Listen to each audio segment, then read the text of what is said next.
Merry Kitschmas! Can you tell that I'm loving my new series here on YouTube, all about mid-century modern? And it all started with the 12 Days of Kitschmas, some of my favorite collectibles, vintage Christmas. If you haven't watched the last few videos, each day I'm talking about the history of a popular vintage Christmas decoration and sharing with you pieces from my personal collection.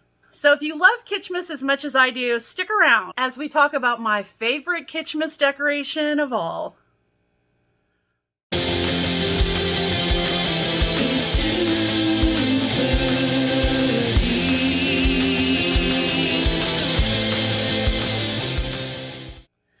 Aluminum for mid-century America was the greatest invention since sliced bread. So it would make perfect sense that the aluminum Christmas tree is one of the era's most sought-after gems.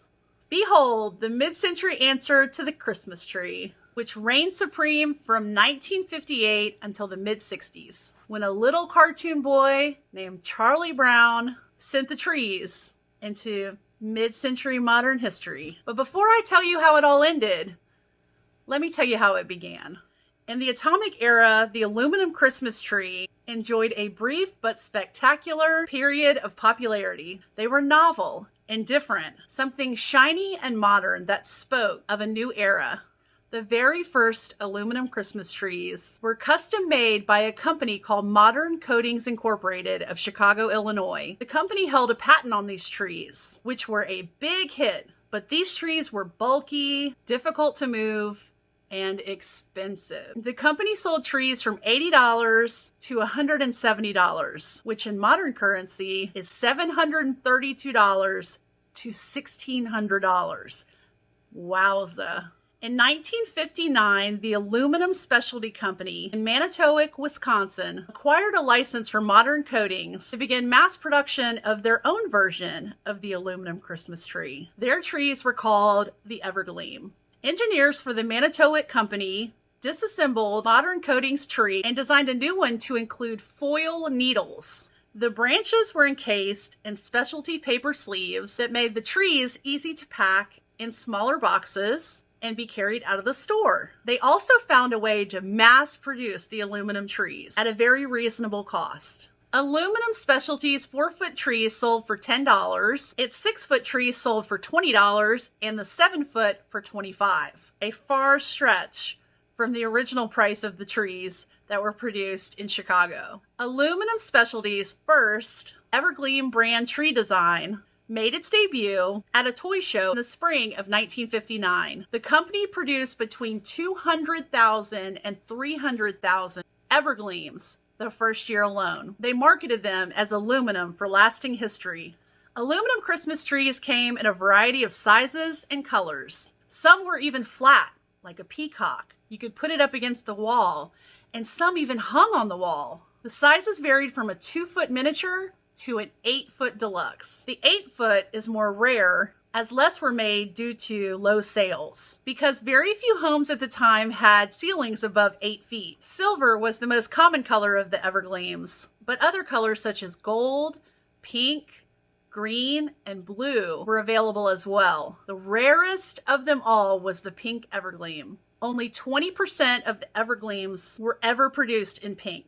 Due to fire safety concerns, electric light strings cannot be used with aluminum Christmas trees. Thus, the rotating color wheels were born. They were a way to illuminate them that make aluminum Christmas trees even more magical. The effect of this color show was often further enhanced by using a rotating Christmas tree, stand, or turner, sold separately. Some bases were even mirrored or included music boxes of your favorite Christmas carols. Dozens of firms, including Duralite Aluminum, Morris Novelties, Holiday Industries, Regal Electronics, Renowned, and Astrolite Limited were churning out their own versions of the aluminum Christmas tree. Some came out with budget models, others with luxury trees. Aluminum Specialty played it right down the middle and remained the market leader with 65% of the market share in North America. By the third year of production of the Evergleam, branches erupted into pom-poms. The process consisted of crinkling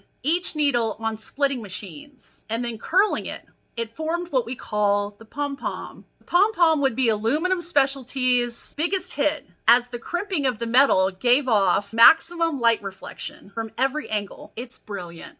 But like so many struggling species in our ever-changing world, the aluminum tree was soon facing extinction. Ironically enough, one of America's favorite young men, Charlie Brown, who in the highly acclaimed and successful 1965 television special Charlie Brown's Christmas, rediscovers the true meaning of the holiday by favoring a real tree over Lucy's preference for the biggest aluminum Christmas tree you can find, preferably pink. The aluminum Christmas tree was used as a symbol of the commercialization of Christmas, which discredited its suitability as a holiday decoration. Production of the Evergleam ceased in 1971 when Aluminum Specialty decided to ramp up production on its year-round cookware sets. And now I'm going to share with you my aluminum Christmas trees. I actually have two. I hope you enjoy, because my aluminum tree is an Evergleam pom-pom and it is the light of my holiday season. All right, guys, here it is. In all her glory. There's just something about putting up this tree that brings me so much joy every year. Whether it's the ornaments or the shiny branches, those pom-poms, it just seriously is like the best thing.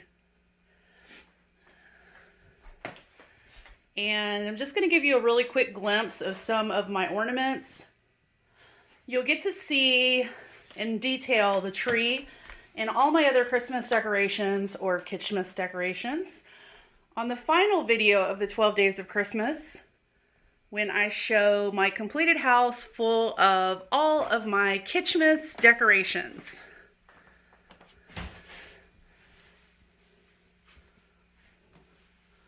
Oh, I just love this tree.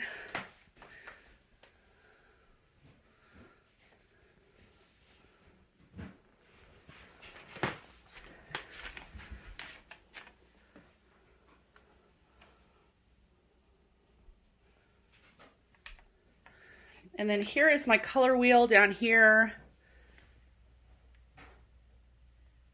I do have the original box for the color wheel. So my color wheel is a Holly Time color wheel.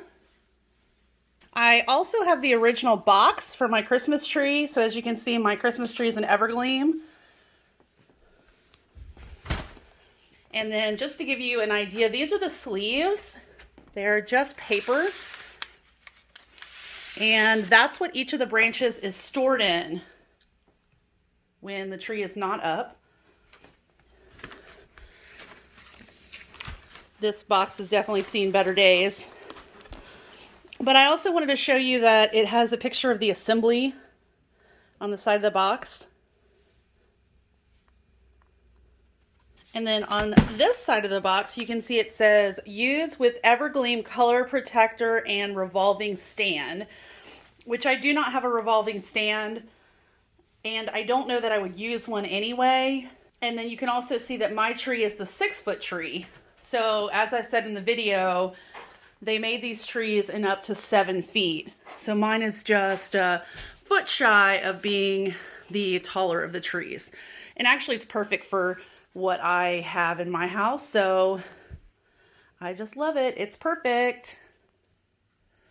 And then over here, this table's normally not right here, but I moved it here, and my little aluminum Christmas tree, I do have a mini, is right here.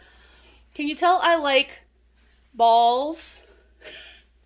I have lots of colored balls on here. And it's got its own little tree skirt. And this is usually where I will put all of the small gifts. So all the small gifts will go on this table. Now I'm going to share with you some comps for my reselling friends of aluminum Christmas trees. As you can see, aluminum Christmas trees have a very high resale value. They're also hard to find for a reasonable price. If you're lucky enough to find one at an estate sale or a garage sale, scoop that baby up, because chances are you're going to make a nice profit. even on the miniature ones. Well, everybody, I hope you enjoyed today's video of seeing my favorite Kitschmas decoration, my beautiful aluminum Christmas tree, and my miniature. And I hope that you learned something about the history of the aluminum Christmas tree. Mommy's Christmas tree is awesome. As you can see, my tree is a big hit, even with my kiddos. If you're new here and you don't know who I am, my name's Victoria. This is Super Geeked, where we celebrate everything we get super geeked about. Obviously, I get super geeked about mid-century modern, vintage Christmas decorations, and the aluminum Christmas tree. If you haven't already subscribed, be sure to do that. Hit that bell notification, give me a thumbs up, and I'll see you next time. Bye!